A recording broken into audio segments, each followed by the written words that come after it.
Republicans holding on to control of the House, reaching 218 seats, giving them full control of Washington now. Mike Johnson winning the Republican nomination to remain Speaker. He will face a full House vote in the new year. President-elect Trump meeting with House Republicans yesterday. He endorsed Johnson for Speaker, and he congratulated the Republicans on their victory. Watch. Isn't it nice to win? It's nice to win. But the House did very well. I guess you'll be 5 up. Are you looking at 5 or 4? 5 or 4, right? Doesn't matter. We get used to 1 for a little while. I mean, we won the majority by 7.1 million. We won, which is great, because Republicans aren't supposed to be winning the majority. And we won it every way, all 7 swing states, by a lot. Elon Musk also meeting with House Republicans yesterday. He was greeted with a standing ovation when he entered the room. Look at this. Joining us now is Georgia Congressman Andrew Clyde, a member of the House Appropriations Committee. Congressman, good to see you. Thanks so much for being here. Were you in that room? Can you tell us a little about what went down yesterday when you saw President-elect Trump and Elon Musk?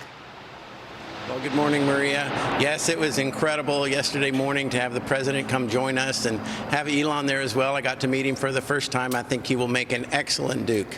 Do you? Duke. So do you think he will be able to identify places to cut to the tune of $2 trillion?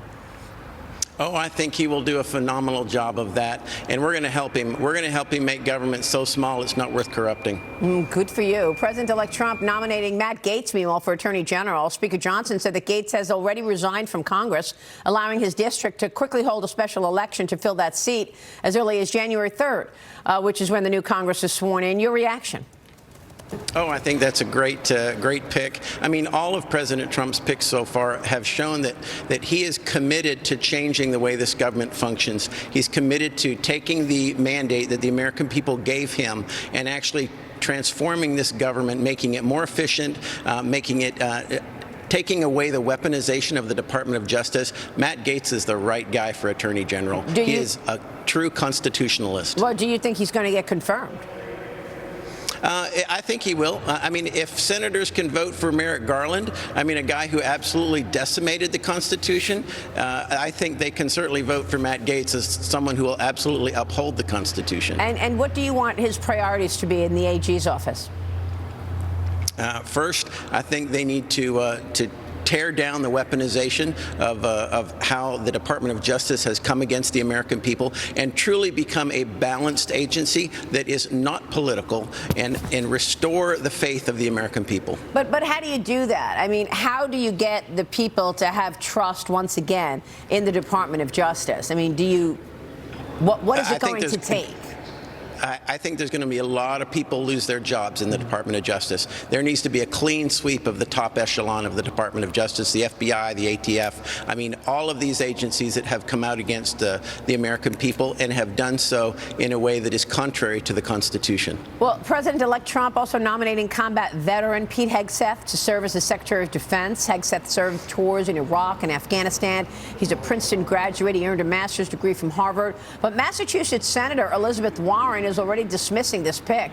She writes this on X: a Fox and Friend weekend co-host is not qualified to be the Secretary of Defense, she writes. I lead the Senate Military Personnel Panel. All 3 of my brothers served in uniform. I respect every one of our service members. Donald Trump's pick will make us less safe and must be rejected. The Associated Press writes Trump's decision to nominate Hegseth was met with bewilderment and worry among many in Washington. Some are concerned he does not have the experience to run the department.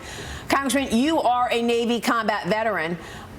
All of these comments don't even make a mention of Pete's experience in the military and the 2 tours he did in Afghanistan and Iraq. What do you make of all of this? Well, I think it's very disingenuous of them to say that, because you're right. This gentleman, Pete Hegseth, 2 Bronze Stars, I mean, combat infantry badge. This is a warfighter right here. He fully understands combat. He fully understands our military. And for these people in the Senate to say that just shows their ignorance. I mean, Pete Hegseth is will be an incredible agent of change. And Donald Trump made a phenomenal pick for defense secretary. Oh, I mean, Caroline, I love the way all these people come out and start talking about his time as the co-host on Fox and Friends and completely ignore his military experience. Right. Pete Hegseth was, did dual tours in Afghanistan and Iraq. Over 20 years of military service, Maria, and his veterans advocacy organization, I think, gives him a lot of credibility to lead this department. The Pentagon needs a good manager, and just because the elite defense apparatus is not a fan, I think that's actually a green flag, because the guy who's leading the Pentagon should be closer to the enlisted ranks. I think he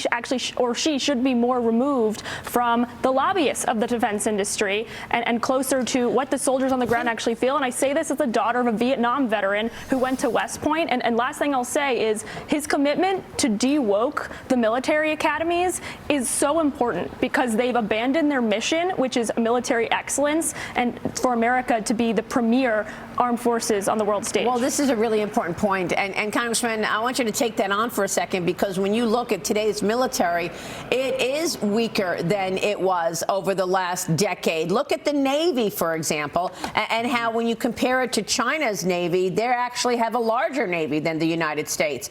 So that in and of itself worries people, that we're not investing the resources that we need to in the U.S. military while our adversaries are on the march. Well, I think Pete Hegseth will bring back merit-based promotion. He will bring back training that makes us the greatest war fighters in the world.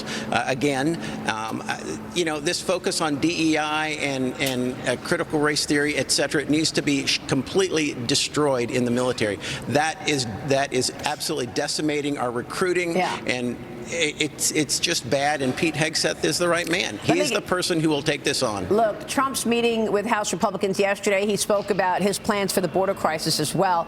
And sources telling Fox that Trump got a big cheer from the group after vowing to carry out the largest deportation operation in history, Congressman. I mean, this is no easy feat.